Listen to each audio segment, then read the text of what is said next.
औज़ुबिल्लाहिमिनश्शैतानिर्रजीम बिस्मिल्लाहिर्रहमानिर्रहीम। अस्सलाम वालेकुम टू एवरीवन। उम्मीद करता हूँ आप तमाम दोस्त खैरियत से होंगे।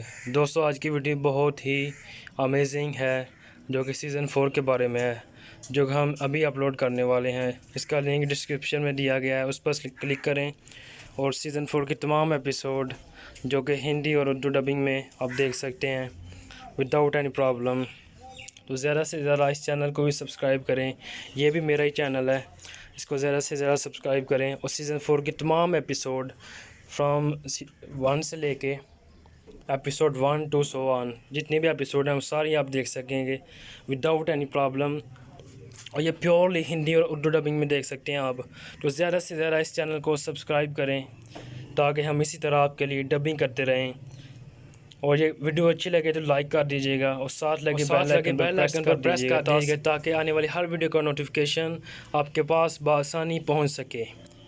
Thank you very much.